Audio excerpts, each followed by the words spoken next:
Thank you. Thank you. Welcome and good afternoon. And I'm really pleased to be here today to talk about this incredibly important subject. And it's my opinion that a transition into memory care is probably the most difficult decision that a family member would have to make when we start looking at where do we place our loved one in a long-term care placement facility and memory care. That decision is the most difficult. Let me tell you a little bit about what I do.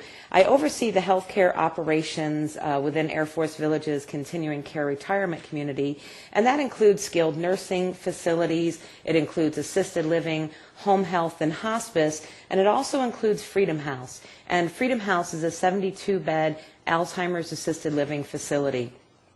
It has been my privilege to be involved with that directly since it opened in 1998. So I can tell you that I've counted about 250 admissions into that memory care facility in this past 12 years. So hopefully today I can give you a little bit of advice and a little bit of guidance to try to make this decision process and this transition a little bit easier for you and obviously for your loved one.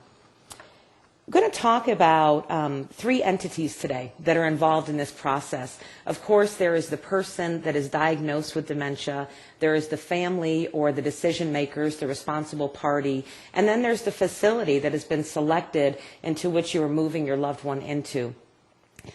This can be the most difficult decision and transition process because most often that person diagnosed with dementia does not have the ability to participate or assist you in this planning process.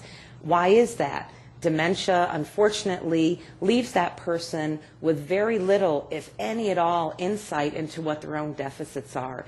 And those of us who work with dementia, we know that person is usually in denial, that lack of insight into what their deficits are. They don't need any help, according to them. And the more we try to convince them that they need help, the more suspicious, the more argumentative, the more paranoid they become. And this is just by virtue of their disease process alone. It's the diagnosis. Talking about the diagnosis briefly, if you've ever heard me speak about dementia, you will know that I really drive home the value of getting a diagnosis that identifies what type of dementia we are dealing with. And this is important on so many levels. But specifically for family members, you need to be able to understand what type of dementia your loved one has so that it can help you plan and make informed decisions. And yes, it is true that many of the dementias have significant similarities across the board, but more importantly, for the different diagnoses such as Lewy body or Alzheimer's or frontotemporal lobe or vascular, there are enough differences that you need to be aware of that are going to help you plan and do what's in the best interest of your loved one. So when we talk about that person that has relatively little insight into their deficits, it's really frustrating, and it really puts all the load on identifying the need and making the decision on the family. So next we're going to talk a little bit about the family member or that person who's responsible for making those decisions. This is by far one of the most devastating disease processes that we see when we're dealing with Alzheimer's or Lewy body dementia and the other progressive terminal dementias.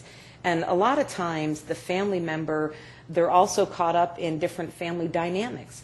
And I'm sure that some of you can relate to, and I know I've seen it in the last decade or more, where some of the family dynamics make it very difficult for the individual who has been directed to make the decisions. Perhaps there's a sibling that lives out of state and doesn't agree with the decision process, doesn't think mom or dad need that level of care. We've also seen where, we have a role reversal. So if the decision maker is making decisions for a family member, that's often very difficult if that family member was a parent. Again, you've got that role reversal going on.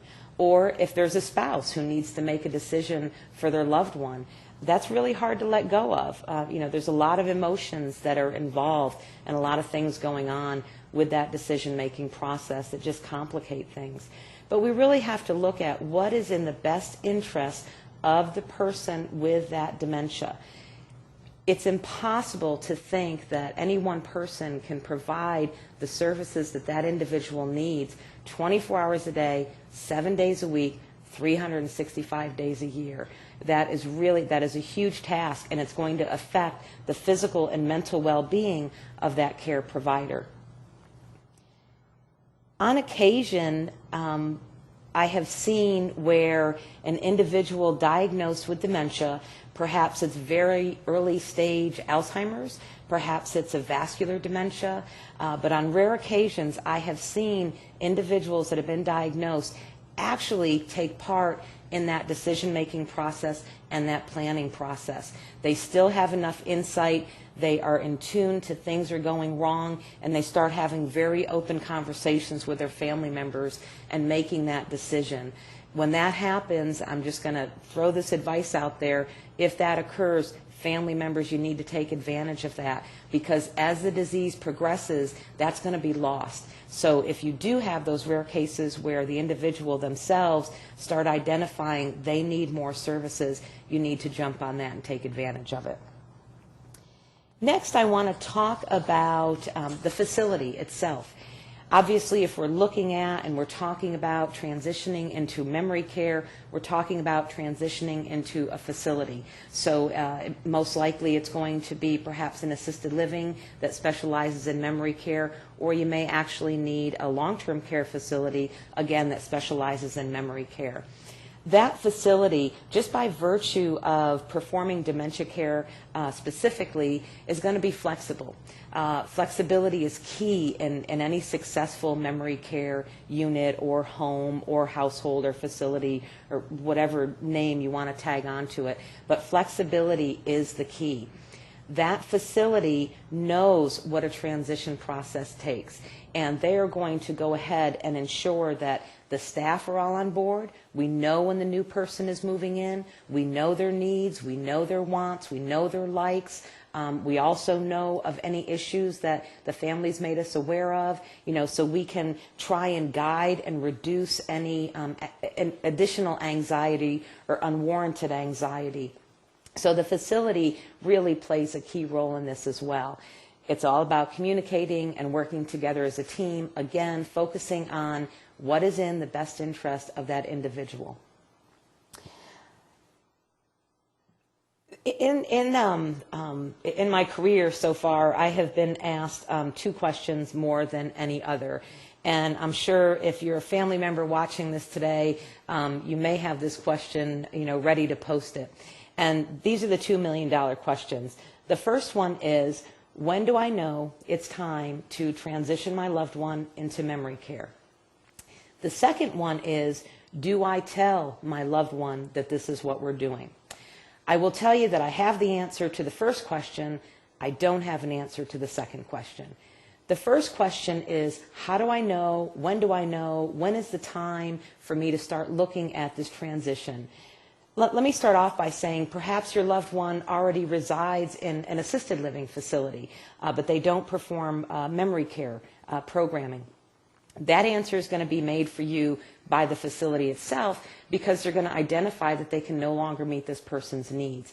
So that decision is going to be made for you. But if the individual is living at home, you really have to look at 2 factors. One, and most importantly, is safety. Is this person safe at home anymore? And if they're not safe at home anymore, you've got to look at that transition and you've got to make that decision. Safety includes a variety of factors. Are they out wandering? Are they leaving the home and out wandering in the streets where it's unsafe? Oh my gosh, are they still driving? Are they at risk for causing injury to themselves or others? Are they at risk for getting lost? I can tell you dozens and dozens of stories where individuals with dementia are still out driving and the keys are finally taken away when there's a serious accident, or the person is found hundreds of miles away from their home, lost. Okay, so safety, getting lost, driving, those are huge issues. I would comment too that one of the things that we talk about a lot in some group settings and whatnot, and we talk about dementia and signs and symptoms, anytime that I'm driving down the highway here in San Antonio, I look at TransGuide, and 9 times out of 10, TransGuide, if they are posting for the community to be alerted to a person being lost, it's usually an elderly person. And that just really gets me every time I drive by one of those and I see that posted. It means, once again, there's somebody out there driving and they're lost, they have dementia, what's going on, where are they, I hope they're found safe. But that's one of your keys right there.